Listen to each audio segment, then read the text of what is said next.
My name's Cecilia Candelaria. I'm from Miami, Florida. How did I meet him? I just kind of always knew him.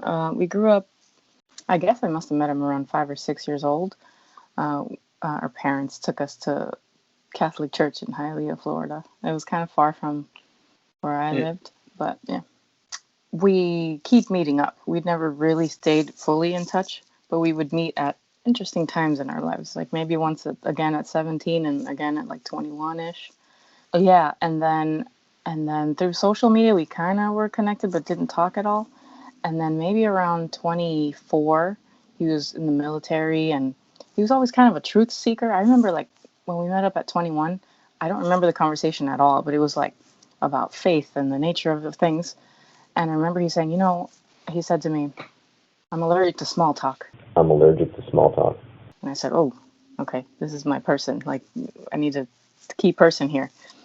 This whole meeting with Johnny again uh, has really, I've never felt crazier, but never felt more like myself at the same time. It's just this huge, beautiful paradox, and he's helping me through it. Um, I think maybe we're helping each other in a way, but specifically, I just can't deny what I've seen, especially since he's been back in my life for the past little over a year. I'll say a year and a half. Um, yeah, we're just kind of learning. I think there's a kind of a global sort of awakening going on. I'm just here to help, and he then find the other truth seekers, I guess. Since we met in Texas in October of last year, we've been planning a like a we'd planned to go on to do one of the entheogen ceremonies, but I don't know if we should talk about that.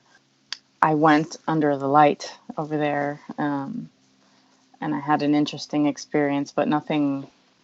I kind of wanted more because I had tried entheogens before. He and I sat there in my kitchen. He Interesting. visited, and he had other people that were interested, and he met people that he wasn't planning on meeting with along the way in the few days leading up to it. I think he got here on a Wednesday, and this was a Saturday night. And he even had a lecture with people who were interested. But the day of, like, everyone canceled, and it was just a one-on-one, which is kind of how I pictured it initially, and it would have been my preference. So it worked out. He just came to my house, where he'd been to before. It's just strange and awesome. It might be important to talk about what happened in Texas before. We talked for hours and hours. I went to his it was October of last year. Um Spent the whole day just talking to him, catching up, even though we had talked on the phone a lot. He told me about his experiences, and I think just being in that environment where he works at Unlimited Thought um helped a lot. The light was interesting to me, but I knew that I needed more. Like I saw some things, but nothing that I trusted.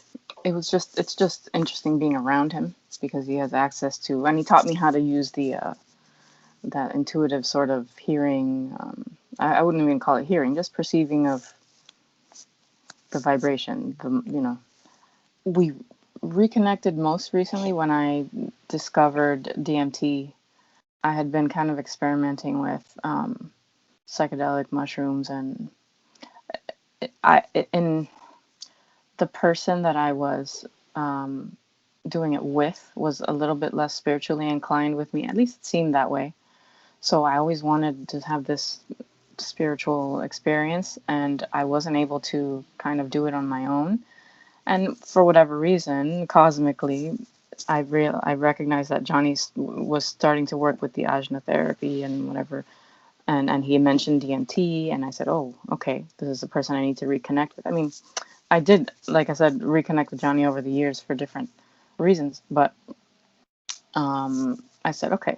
So the day that we spoke on the phone, it was like an hour. It was like, oh, check out my experiences, and oh, this is what I've seen, and he started to explain the nature of everything, and that's it. Like I couldn't, I knew that I needed to meet with him, and then I was going to Austin for a music festival, and which was right near him, so I went to go see him, and I don't know, it just like all kind of fell into place. Yeah, I was in town for Austin City Limits with a friend, and I went to see Johnny on a Friday. On a Saturday, my friend and I I don't know if I just should talk about this, but my friend had like a profound spiritual experience at the festival, like with no entheogens. He just had like 50 milligrams of THC. It looked like a little Jolly Rancher. I had the same thing. Nothing happened to me. He experienced a full ego death. Like, I can't even deny what I saw. And luckily, I had experiences with the light and psychedelics beforehand and DMT, so I knew what was happening to him, and I was able to, like, he's fine. I mean, he doesn't walk around like Buddha or anything, but he does.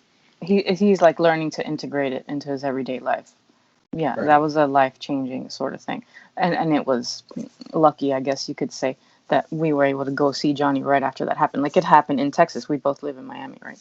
So there was no coincidence there that he was meant to meet Johnny, and Johnny was there to teach him and guide him through what he had just experienced, that he had zero. Like, I've been planning it. I've been looking for it for years. And this guy just happens to be around me, and here you go, deal with that, you know. It just happened. So, and he was able to heal a lot of childhood trauma with Johnny's help, and he's still working on it, of course. But he's a different person, and he's a truth seeker, and he wants to help too. And you know, I went under the light, and I was still processing what I'd seen and heard, um, and he had a client come in right after me, and after she was done, he just opened his door wide open, which was, I thought, was strange. I was sitting just outside, and he just says to me, "Come in." He says to the lady, "Excuse me, I have my friend visiting." I thought that was weird, you know, and shouldn't you be one on one with your client? But so I sat there, and it turns out later that he just wanted me to witness what was about to happen. Um, he started teaching her about the how to interpret the ringing in the ears, and she said, "Well, you know, I'm deaf. I've always been deaf in my right ear." And he just kind of stayed quiet, like if he was receiving a download, you know. And he said, "Well," he looks at her and he says, "Well, you're a healer. You lay hands." And she's like, "How'd you know that?" He said, "Okay." And he gave her specific instructions. He said, "Take your right hand, put it in your ear, do this, press, whatever." I don't remember exactly because I was in awe. The woman like started hearing. She was like, "What? I can hear." And her son was there. "Oh my God, I gotta go tell my son." I don't know if she ever came back, but we were both, we can't forget what we saw there, you know, just from him telling her, "Here, go ahead, heal yourself." And she started hearing. Really, you know, stuff like that. I imagine happens to him every day. October of last year, the day that I had an appointment with him, October 11th, I went to see him in the morning to try out the light, speak to him. I hadn't seen him in like a decade. No, yeah, maybe 7 years, something like that. Yeah, we'd stayed in touch, and I wanted to go travel to do a ceremony over there, but COVID and stuff, so it hadn't really happened. And then all of a sudden, he said, "Well, I'm going to drive down." And now I know that it turns out, by the way, things worked out that we were supposed to have that um, meeting. All I wanted was to meet, kind of just figure out. This is my what's the word I'm looking for? My slogan. I'm here to help. What can I do? How can I help? Like, I just want to know. Um, so that's what I'm working on. So far, it's so good and fun. And we had a very interesting. It was a low dose, so it wasn't anything that would melt my brain. But I'm pretty sure I met, and I hear it louder and clearer than ever. And I don't know, I'm able to stay calm and kind of um, see through the illusion a little bit more. I call them synchronicities. It's hard to deny. Once you see it, you can't really unsee it, and it makes you realize that everything's been happening for a reason. Everything you've been given and taught, and even songs you've heard, things that have stuck with you, the little pieces, little puzzle pieces that make you who you are. It's all for a reason, and it's all meant to be applied, and and this is all one. We are all one. I can't not notice it anymore. Ever since Texas, for sure. That was in October. In July, I kind of took a heroic dose of mushrooms, guided by Johnny beforehand, but that was violent. I was going through like a weird transition in my life, a breakup at the time. I was confused, and but I had experiences with DMT. I knew there was something bigger, so I wasn't fully afraid, but I saw through the veil, but I was alone, so I wasn't sure. This time was smoother because Johnny was there to kind of talk me through it and do some chakra healing during, which was fantastic.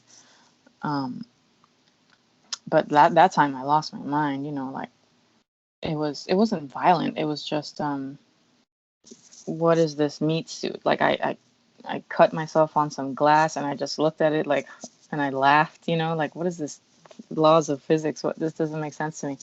Very interesting perspective. That was not my human self. It's hard to really come back after that. So daily life, I work at a college and I'm an advisor. So I deal with students differently. I recognize I'm able to empathize more and kind of put things into perspective more. My everyday life is much more, I don't know, I want to say awake, calm, natural. And of course, the things that I consume now are different. Like media is almost zero. It wasn't that I was giving into or believing a lie.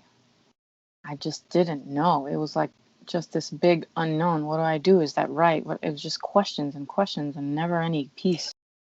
It was solidified in October, yes, because not only did I have Johnny, but I had my friend John go through what he went through, and that was traumatic for the both of us. Like, you know, I cannot deny it after that. But it had been building for about a year before that. And relationships too with different people, you start to learn that people mirror your own insecurities and all kinds of stuff. Um, but yeah, when did that happen? Can't say. But meeting with Johnny physically and the experience with my friend and the ego death, and it's how noticing that it's all connected. You can't. Yeah, that's it. Once you see it. Well, ever since the first time I tried the entheogens, the mushrooms, I remember just seeing something that I didn't normally see. Like it's almost as if I could see the makeup of the environment, like the air around me, and it looked like, I want to say it was geometric. Do I have a strong visual? No, but at the time when I'm seeing it, I recognize it. I can't. I feel like it's I can't describe it. Like I remember building a bridge out of balsa wood in middle school, and how you had to make certain triangles for it to stand up properly. Um, but it was like a tiny version of that. Like if there was a structure to everything, even air, and the color is like all the colors at once, kind of like I want to say opalescent or iridescent, where it's like pink and purple mostly, but you can see all the colors of the spectrum in there. Almost like it's moving because you can, like, at least my eyes only know how to perceive one color at a time, so it's flashing through the whole color spectrum. That's what it looked like to me at first, and pretty much every time I use them, that part I always have a moment where that's evident. When I go out in nature, especially this last time when I had Johnny to guide me and say, okay, look at that tree. What does that look like to you? It looked fake. Like it was the tree in my backyard that I see every day.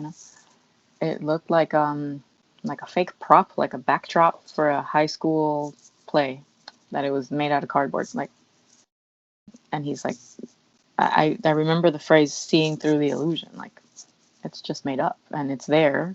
because we believe in physics and we believe that things work a certain way. So consciously we decide that that's a tree and that's what trees do. But when you don't have that filter on, you're like, well, what is that? And that's why people who take LSD and mushrooms and stuff like that, they can kind of focus on it and they'll say like, oh, I was able to melt the building or make it look. I think it's because, I mean, I don't know exactly, but then you can kind of change the way things appear because you don't, that human thing that says, well, this is a building and it stands upright, that kind of goes away. You can mess with it. You can, it's not solid anymore. So things kind of, no, it's a silly Jay and Silent Bob movie, but it's the religious one. I think why would I say this?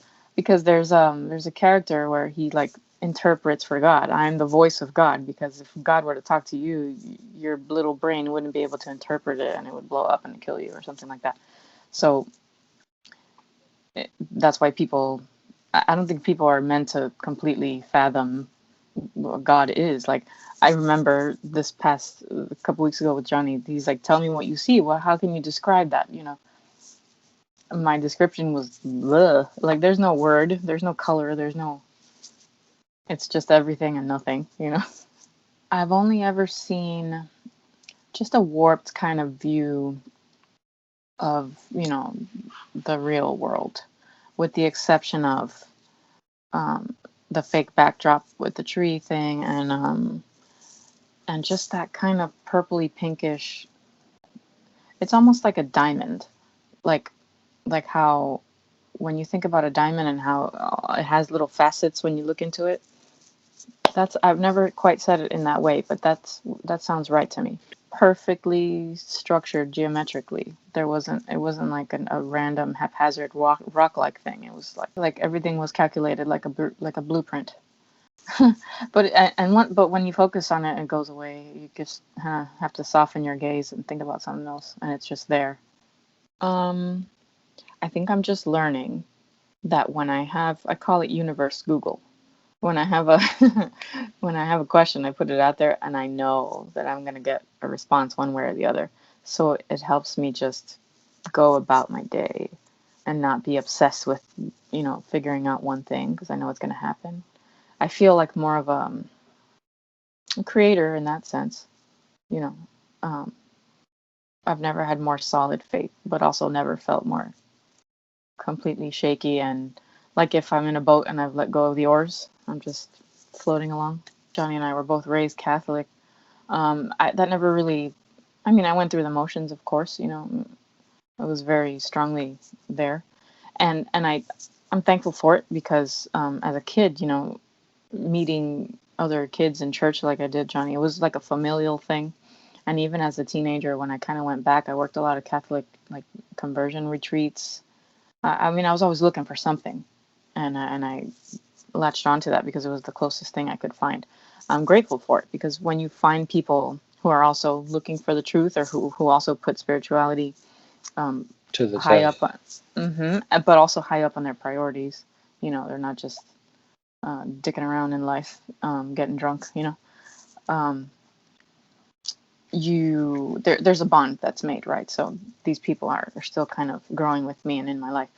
I thought I should mention that because I've been thinking about the nature of my friendship with Johnny. It's been profound from day one. But have I let go of it? Yeah. Did I ever fully embrace it? I don't know. I think I just always knew it was a stepping stone. I said, well, I'm here.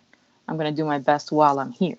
And if one day this no longer serves me and I need more, I'll move on. But I'm going to do my best, within this time and space, right? But the idea of Jesus and the sacrificial kind of lamb, and there's a lot of truth in all the religions that I've studied, through college and stuff like that. They all kind of say the same thing. That's the main goal, really, that I've taken away from all of this. All the teachers, and I'm not talking about religious teachers either, like Dr. Joe Dispenza. Like at the end of the day, they're truth, and that's why I know that all is mind and we're all one, because the truth is the truth, that it's all this universe is mental, and as long as we understand that we are all co-creating, we can create whatever we want. As long as we use our powers for good, right? In a sense, you're the only one in your reality, right? So do I believe that those people believed what they were saying? Yeah. Have I gone to seers and card readers and stuff like that within the religion? Yes. And I've come across people, in my path, in my daily life, and in my, there was a time where I was in the music scene and a lot of people were into that. I've experienced, and I've had experiences with people who, and people who like, not only tarot readers, and I kind of group them all together, and it probably shouldn't be that way, but I've always been aware of people who have an extra sort of sixth sense, and who can perceive different dimensions and have access to, I had a friend who could see dead people, and that was normal. I always kind of investigated that because I guess selfishly I wanted that talent too, but at the same time I was fascinated by how, some people just had the gift. Some people had the shining and others didn't. It's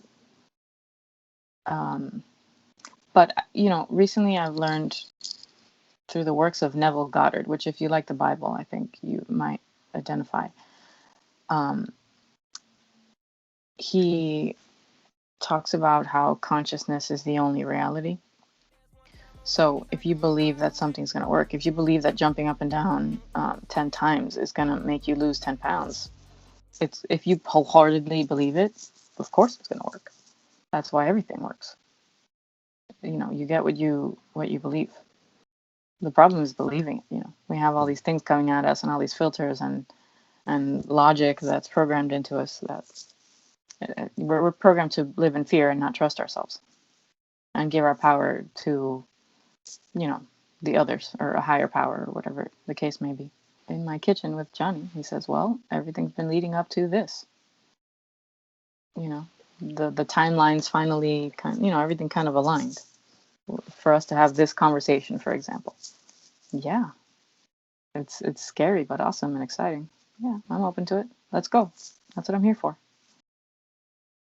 San Lazaro Catholic Church, out of Hialeah, is where I grew up, and I learned a lot of catechism, Catholicism, and mostly Catholic practices, which actually played a very vital role down the road for me. And we'll go into that in detail later. So fast forward, she had a pretty serious breakup, and I was explaining to her what my experiences were entailed to, what I was coming into contact with, and what I was engaging with. And over a period of time, she was just hearing testimony after testimony. And, fast forward till I finally went back to my hometown after having all of these elevated levels of awareness. And I spoke to everybody that I needed to speak to when I did go down to Miami, and with pretty good, perfect timing, as it should be. And she was one of them. And the whole premise and point was releasing control. One of the aspects is releasing control. When you do anything that is entheogen related, even if it be meditation, if you can't submit, it's going to be, you're going to be arm wrestling yourself, essentially, down the road. And what are you submitting? Submitting to the idea that we have any kind of control over anything. Only the choices that we can make daily that it provides us with. So part of this little practice is going through it with a 3 parts to one type of modality. The first part is making people aware. Aware of what? Aware of the Creator, period. First 2 things that I try to make people aware of right off the bat: there's no such thing as demons, and there's no such thing as the devil. They don't exist, and I got more than one way to prove it. So with that being said, that's one of the things that you got to give people who grew up in a spiritual based practice that has been teaching you about duality since before you were walking. You know, that there's this force that equals God in power, which, let me tell you, does not.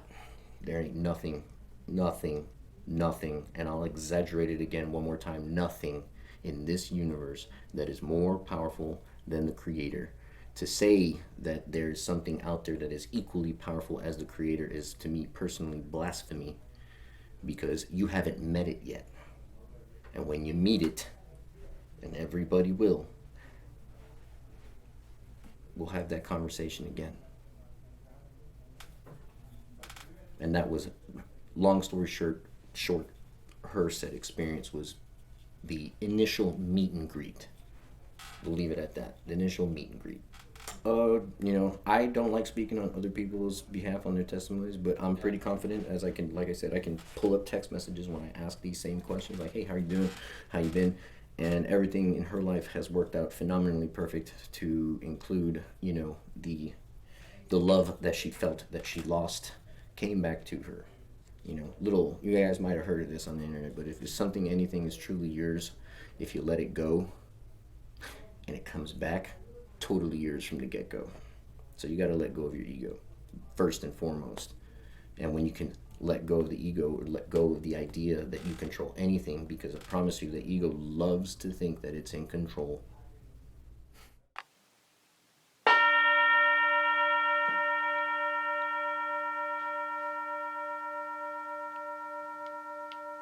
We are all one. Not two, not three. One.